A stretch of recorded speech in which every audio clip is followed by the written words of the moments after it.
لے جا رہے ہیں، ایک آواز ہے یا رسول اللہ، آپ نے یوں دیکھا کوئی نظر نہیں آیا، پھر آواز ہے یا رسول اللہ، تو آپ نے دیکھا کہ ہرنی ڈیئر چھوٹی وہ کھڑی ہوئی رسی میں بندھی، تو آپ نے کہا کیا ہوا؟ کہا جی آپ کا صحابی مجھے پکڑ کے لایا ہے، میرے چھوٹے چھوٹے بچے بھوک سے رو رہے ہوں گے، آپ مجھے چھوڑ دیں، میں بچوں کو دودھ پلا کے واپس آ جاتا، مجھے پتا ہے میرے اللہ کی تقدیر میرے بارے میں کیا ہے۔ تو آپ نے کہا اگر تو واپس نہ آئی تو پھر؟ تو اس نے کہا مجھے اللہ جہنم میں ڈال دے۔ آپ نے اس کی رسی کھول دی، خود وہیں بیٹھ گئے، اس نے دوڑ لگائی اور پہاڑوں میں گم ہو گئی۔ تھوڑی دیر کے بعد وہ دوڑتی ہوئی آئی اور آ کے سر یا رسول اللہ میں حاضر ہو گیا، تو آپ نے اس کو باندھ کے وہیں آپ بیٹھ گئے نہیں۔ دیر کے بعد وہ صحابی آئے جنہوں نے اس کو شکار کیا تھا، پکڑا تھا، تو کہنے لگے ان کا یا رسول اللہ آپ یہاں کیسے؟ کہ میں ایک درخواست لے کر آیا ہوں۔ کہ کیا؟ کہ یہ ہرنی مجھے ہدیہ کر دو۔ کہ یا رسول اللہ سب کچھ آپ کا ہے، کہ بس یہ ہدیہ کر دو۔ یا رسول اللہ حاضر۔ تو آپ نے اس کو لے کر رسی اس کی گردن سے نکالی کہ جا بچی اپنے بچوں کے پاس جا کے خوشی منا، سچ نجات دیتا ہے اور جھوٹ ہلاک کرتا ہے۔ ایک ہرنی جان کی بازی کھیل گئی سچ بولنے کے لیے، تم چند پونڈوں پہ جھوٹ بولتے ہو، ایمان کو برباد کر کے رکھ دیتے ہو۔ مسلمان جھوٹ نہیں بولتا، مسلمان دھوکہ نہیں دیتا،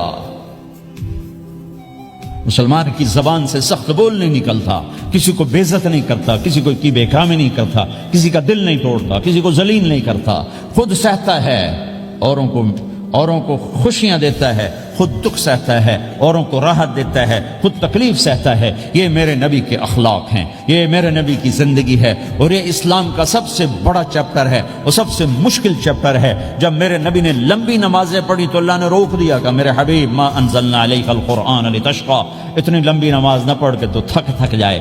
میرے نبی نے تبلیغ میں زور دکھایا تو اللہ نے روک دیا، فلتذهب نفسك عليهم حسرات، میرے نبی اتنا غم نہ کر کے آپ خود ہی آہیں بھرتے بھرتے آپ مر جائیں۔ میرے نبی نے مال سارا خرچ کیا، اللہ نے اس سے بھی روک دیا، ولا تبسطها كل البسط فتقعد ملوما محسورا، اتنا خرچ نہ کریں کہ آپ خود پھر دکھی ہو کے بیٹھ جائیں۔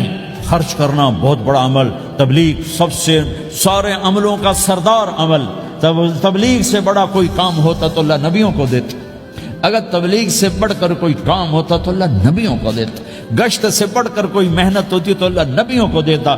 950 سال نوح علیہ السلام گشتی کر رہے ہیں، اور اللہ کی مان لو، اللہ کی مان لو، اتنا عظیم عمل کا میرے نبی درمیانہ نماز سب سے بڑی عبادت، میرے نبی درمیانہ کام، لیکن جب میرے نبی نے اخلاق اچھے کیے،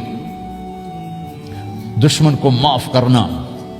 تو ایک آدمی آپ سوئے ہوئے تھے، آپ کی تلوار لٹکی تھی، ایک آدمی آیا، اس نے آپ کی تلوار اتاری اور یوں ہماری پسلی میں، آپ اٹھ کے بیٹھ گئے۔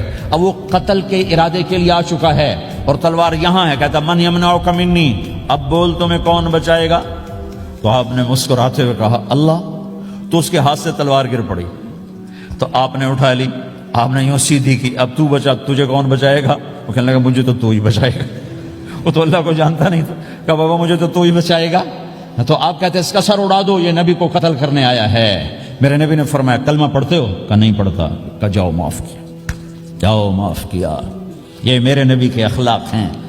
20 سال جنہوں نے قتل کے منصوبے بنائے، مکہ والے، جب آپ مکہ میں فاتحانہ داخل ہوئے، ابو سفیان سب سے زیادہ آپ کو دکھ پہنچانے والوں میں پیش، تو آپ نے ابو سفیان کو عزت دی۔ جو ابو سفیان کے گھر میں داخل ہوگا اس کو کچھ نہیں کہا جائے گا۔ آپ تو ابو سفیان کو بلا کے سولی پہ لٹکاتے، اور آپ کہہ رہے ہیں جو ابو سفیان کے گھر میں جائے گا اسے کچھ نہیں کہا جائے گا، جو بیت اللہ میں ہوگا اسے کچھ نہیں کہا جائے گا۔ سارا مکہ سامنے، آپ یوں بیت اللہ کا دروازے پر یوں دونوں ہاتھ ایسے ٹکا کے کھڑے تھے، پھر آپ نے کہا میں کیا کروں گا اب تمہارے ساتھ؟ تو سہیل بن عمر نے کہا آپ کریم ہیں، کریم کے بیٹے ہیں، تو آپ نے کہا جاؤ میں نے معاف کیا۔ یہ اخلاق آج مٹ چکے ہیں، مردوں سے، عورتوں سے، علم والوں سے، خانقاہ والوں سے، تبلیغ والوں سے، سب زیرو ہوئے پڑے ہیں۔ جب تک یہ اخلاق زندہ نہیں ہوتے اسلامی زندگی قائم نہیں ہو سکتی، اسلامی معاشرت قائم نہیں ہو سکتی، اور دین دو چیزوں سے آگے پھیلتا ہے، ایک دعوت اور ایک اخلاق۔ دعوت اور اخلاق، دعوت نہیں ہوگی تو اخلاق وہیں پڑے رہ جائیں، اخلاق نہیں ہوگے تو دعوت کوئی قبول نہیں کرے۔ میرے نبی نے کتنے معجزے دکھائے مکے میں، نہیں کلمہ پڑھا، بدر میں ان کے 70 مارے گئے. فرشتوں کو دیکھا, جبریل کے گھوڑے کی آواز سنی, کلمہ نہیں پڑا. خندق میں شکست ہوئی, کلمہ نہیں پڑا. پانی نکلتے دیکھا, انگلیوں سے کلمہ نہیں پڑا. ایک بکرے کا ایک بازو پکایا, ایک بازو بکرے کا, ایک اگلا جو بازو ہوتا, اور 40 آدمیوں نے کھانا کھایا اور ایک بوٹی کم نہیں ہوئی, ایک بوٹی کم نہیں ہوئی, کلمہ نہیں پڑا. لیکن جب میرے نبی نے کہا جاؤ معاف کیا تو سارے ہی کلمہ پڑ گئے کہ واقعہ یہ اخلاق نبی کے ہو سکتے. حنین کی جنگ میں جب بھاگے لوگ, شکست ہوئی, تو ایک صحابی کا بھاگتے ہوئے پاؤں ہمارے نبی کا پاؤں پر آیا, اور جوتا سخت تھا, تو آپ نے کہا اوجعتنی, اور آپ کے ہاتھ میں چھڑی تھی, آپ نے اس کو یوں ماری, کہا اوجعتنی, ارے تو نے مجھے کتنا زیادہ درد پہنچایا, دکھ پہنچایا. وہ بیچارے پگھل کے رہ گئے اور پریشان ہو گئے, اور کہنے فرماتے ہیں سارا دن میں پریشان, ساری رات پریشان کہ اللہ کے نبی کو میں نے تکلیف پہنچائی, اب میرا کیا بنے گا. اگلا دن ہوا تو اعلان ہو رہا تھا بھائی جس کا پاؤں نبی کے پاؤں پہ آیا